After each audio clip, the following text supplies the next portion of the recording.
Hello. Yes, I am glamorous in my Anglo-Saxon thrown together outfit. Bit of a preface because I will likely never do one of these videos again. So, Matthew Harffy is an English author who wrote a book called The Serpent Sword that is set in the Vendel era. Recently, he has been working on pre-production for this and released a teaser trailer a while back that didn't show much, and now has, I think a month ago, released the proof of concept trailer to sort of get the funding to produce it. And that's what we're going to be looking at today, because I love early medieval stuff. I love especially the Migration Age and the Vendel era. So I figured, why not? First of all, I'm taking a piece of thread and a sewing needle away from the cat. So I thought, why don't we watch this and show and review the costumes, and also show that it's possible to have somewhat historically adequate clothing in a production without incurring too much cost. This trailer was actually produced on a $1,000 budget. Let me pull up the trailer and we'll see how they do. And here we go.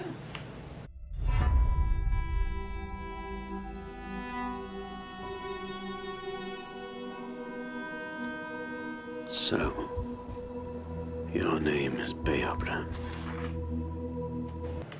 I love the pattern welding, first of all, on the knife.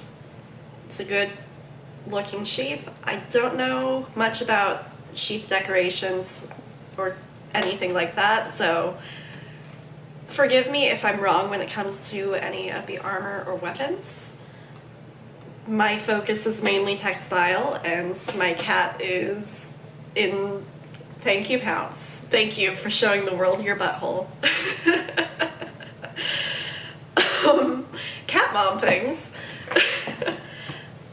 But really like the pattern welding on that, because that's, oh my gosh, it's just such a good touch. Love it. Okay. I mean, his tunic's a little dark, especially because I know Beobra is kind of poor as shit throughout most of this movie. So maybe it's overdyed on a gray wool or a brown wool, but I don't know why it's so dark. And where have you come from?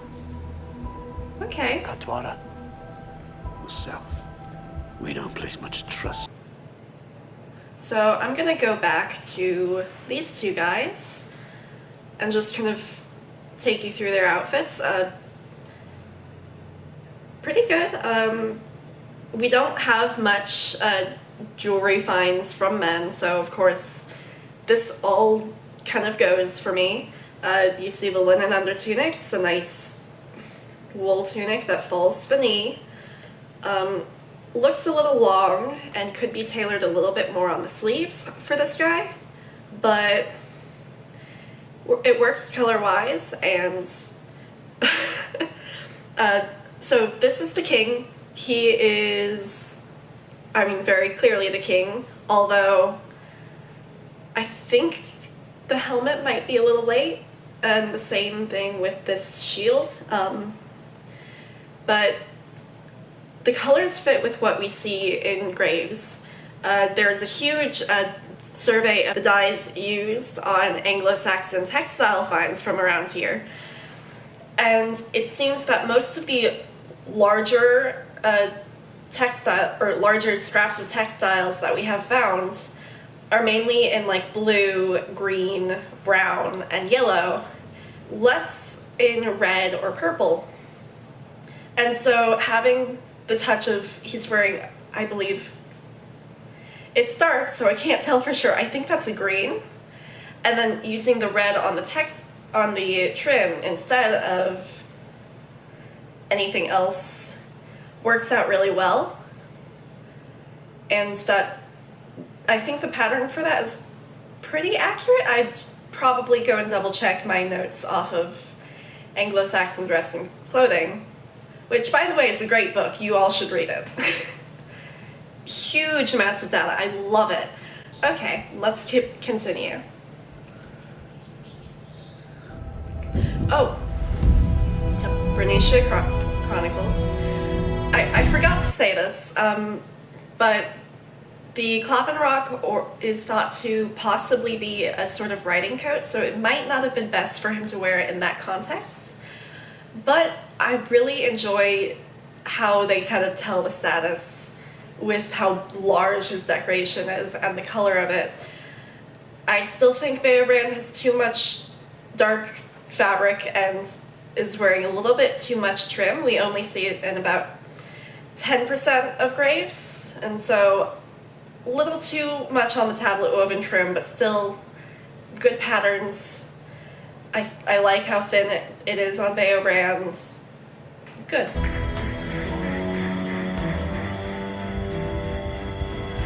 Ooh, the shields. The boss on these shields is a little too late. Around this time period, we're still looking at what I fondly refer to as nipple bosses, and that's what we're seeing. That's not what we're seeing here. We're seeing the 10th century rounded shield boss.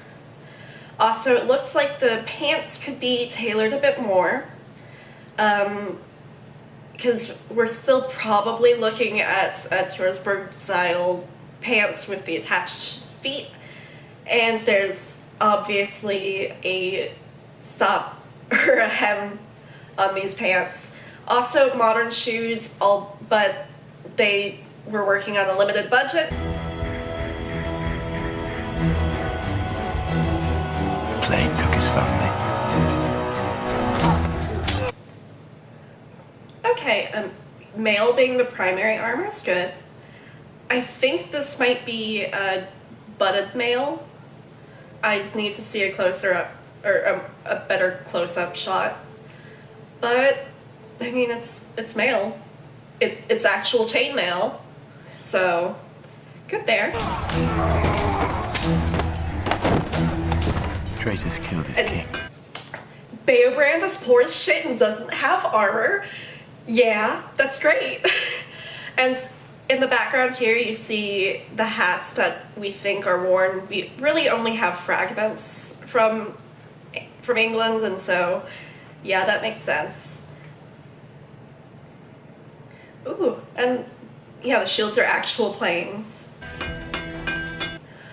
Now, with this, okay, so Sunniva is, I mean, it makes sense, strip out of your peplos to work. I don't know why she would still be wearing an embroidered kirtle while she's working. Although I do believe that blacksmiths did in fact wear the leather aprons while they were working. So that works. I don't understand the side part. Most of what we see in artwork and such is the middle part, and then, yeah. So I just don't understand why she would use the nice embroidered kirtle while she's doing her work.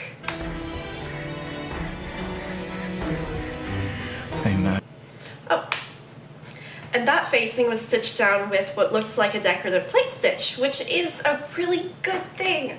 We see that in actual extents, and I wish it was used a little bit more in people.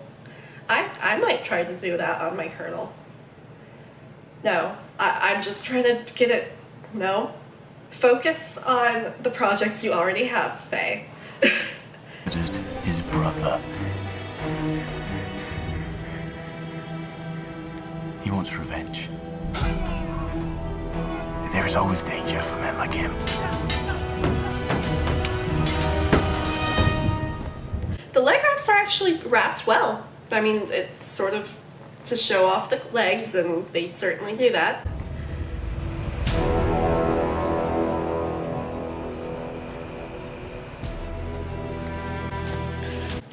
I wish... Okay, I love this monk boy. I don't remember his name because he's in, like, maybe a month or two in the book, but I wish his hood fit better, because I don't think it should be pulling and being as loose as it is. Also, why are the edges of Beobrand's cloak not finished whatsoever? Why is it fraying? Why would you want that? These costumes have the issue that most people have, which is their clothes look too new and less lived in, which, I mean, I'm sitting here in brand new clothes, so, I mean, I'm kind of sounding like a hypocrite, but I have been wearing this linen serge since I made it. I've washed it and stuff, but I've been trying to get it worn in. Also, Pounce, are you gonna critique this with me? Are you gonna critique this with me? Oh. He's looking for honor. He's looking for a king. And all he finds. This helmet is a bit late.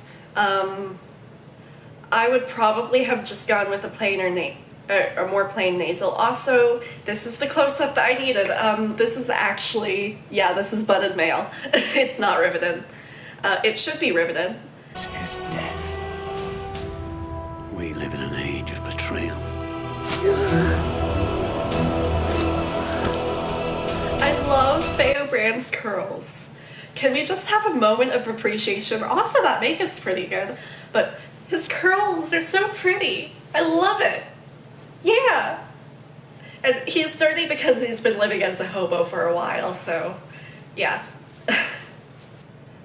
Not sure what is going on with his shirt. It might just have been riding up underneath the mail or something, but I don't know why that's there.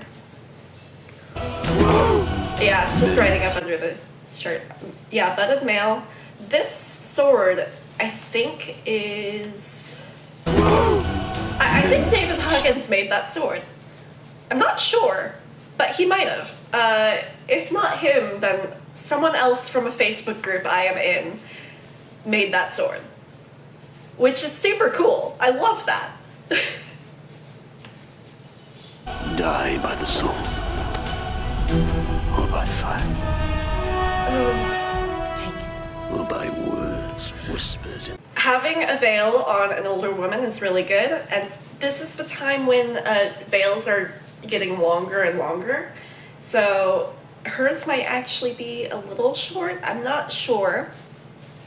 But she's got the head. She's got a nice decorative trim. Looks like she's got a cap on. Good. The dark. Yeah. Here we go. Suda's ring. Oh, look at her. I love one girl. Well, I love many girls, but I think he needs to have another shirt on, but okay. Also, a little dark, but he was actually a fairly renowned warrior, so it makes sense. Yeah. I think these shields could be tapered a little bit more on the edges. That's something that we see in shields around this time. But, I mean,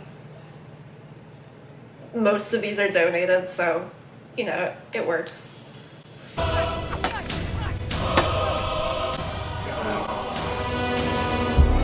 Oh, I forgot to go and note on this. Hold on. 10th century sword. Why did I... Where is this older woman? So, I love this detail because we actually see a falling out when it comes to the Peplos with older women. She's, I think around age 45 is when the Peplos starts not appearing as much in women's graves.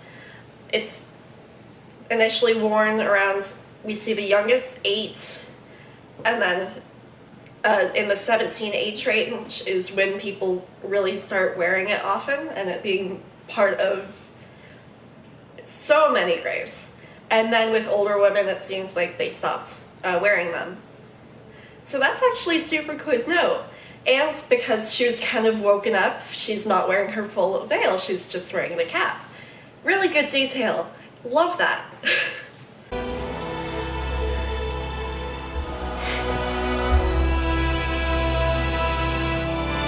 And this is the princess, and yeah, we don't see veils as much with the younger women, and she's not quite of marriageable age at this time, so really good note.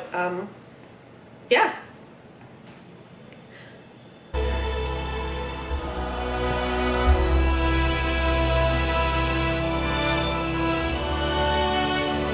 I love them.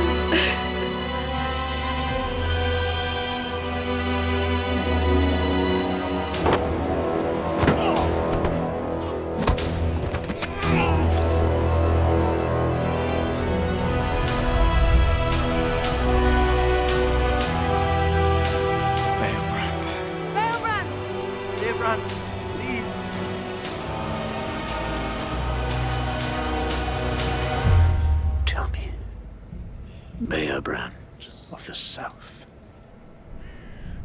what is in your heart?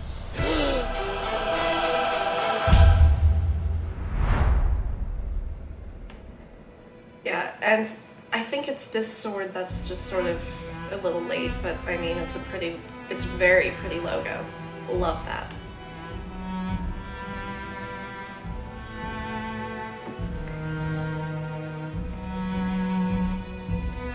So, $1,000. Look at how good that was. Like, that was super good. I liked those little details. Wow. Yeah. And obviously, most of the weapons are later in Viking age, but for the Vendel era, that costuming-wise, that was super good. Yeah, Wolfhead and us did a bunch of the a bunch of the donating when it comes to props and costumes. I think I've actually seen a couple of those costumes in their photos. But yeah, I think that was really good. Like, obviously there are places that it could be worked on, and I'm gonna actually pull up one of the character promo shoots, because this is a detail that we don't see on the princess, but I really, really want to pull it up real quick because just, ooh, it's good.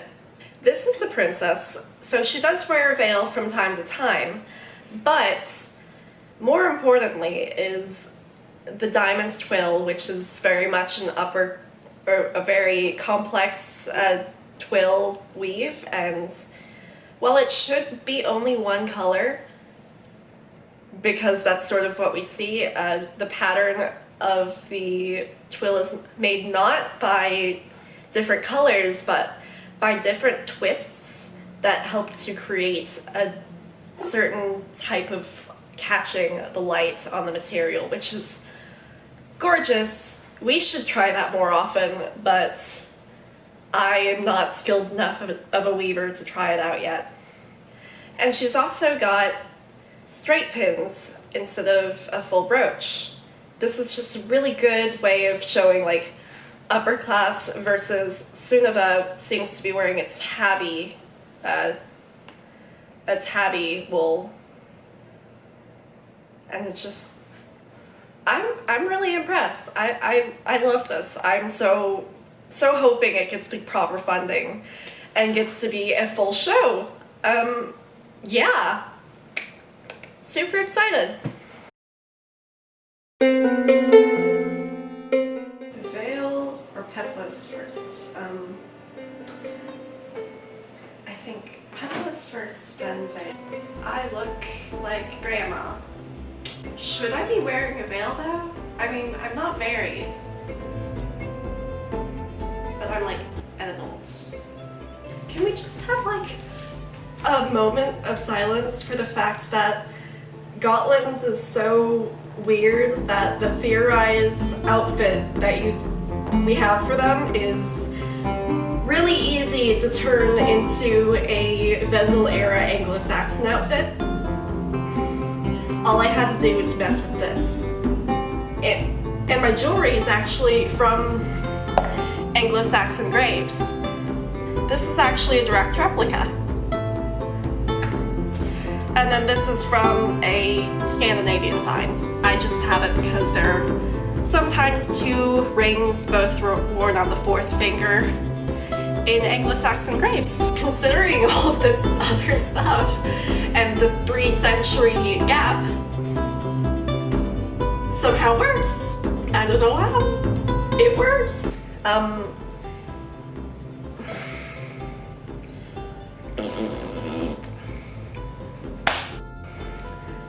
Oh, can't focus me. And cats. Pounce! I love you. But what? Why must you do this as soon as I press the button for record?